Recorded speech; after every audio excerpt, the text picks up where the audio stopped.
श्रद्धा रेसिपीमध्ये आपलं स्वागत आहे। आज आपण करणार आहोत साबुदाण्याचे वडे। त्याच्यासाठी लागणारे साहित्य आहे 1 वाटी साबुदाणा, 4 बटाटे मी उकडून घेतलेले आहेत, अर्धी वाटी शेंगदाण्याचं कूट, हिरवी मिरची आणि चवीनुसार मीठ। चला आता आपण रेसिपीला सुरुवात करू। मी एका ताटामध्ये साबुदाणा टाकून घेतलेला आहे, त्याच्यावरती मी अर्धी वाटी शेंगदाण्याचा कूट टाकून घेतला, चवीनुसार मीठ।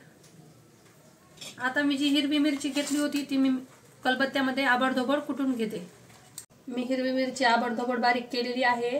आता आपण ती ह्याच्यावर टाकून घेऊ। आता हे आलू आपण असे बारीक करून ह्याच्यावर टाकून घेऊ।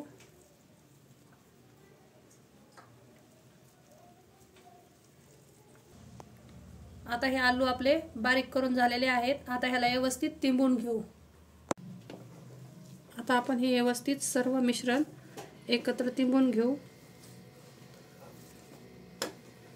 तुम्हाला जर ह्याच्यामध्ये हिरव्या मिरची ऐवजी लाल तिखट टाकायचं असेल तर तुम्ही ते पण टाकू शकता। आपला उंडा तिंबून झालेला आहे। आता आपण ह्याचे वडे करू। मी मिश्रणाचा हा छोटासा गोळा घेतलेला आहे, त्याला आपण असं व्यवस्थित गोल करू आणि असं हातावर ह्याला असं दोन्ही हाताच्या साहाय्याने थापून घेऊ। पाहू शकता तुम्ही वडा बनून तयार आहे। आता अशा प्रकारे आपण सर्व वडे करून घेऊ। आपले वडे बनून तयार आहेत। आता आपण हे तळून घेऊ। आपलं तेल तापलेलं आहे। आता आपण हे वडा तळून घेऊ।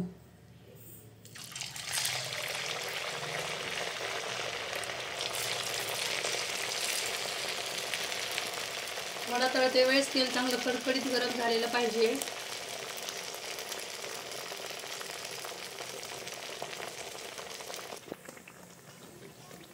आपले वडे जवळपास तळले आहेत, तुम्ही पाहू शकता। हे वडे दह्यासोबत खायला खूप टेस्टी लागतात।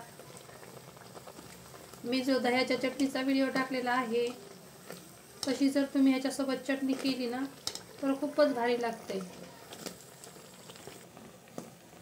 मी राजगिऱ्याच्या पुरीसोबत जी चटणी केली ना तीच चटणी तुम्ही ह्या वड्यासोबत करू शकता। आपला वडा तळून तयार आहे, तुम्ही पाहू शकता। अजिबात वड्यामध्ये तेल नाही आहे। आता अशा प्रकारे मी सर्व वडे तळून घेते। आपले वडे बनून तयार आहेत।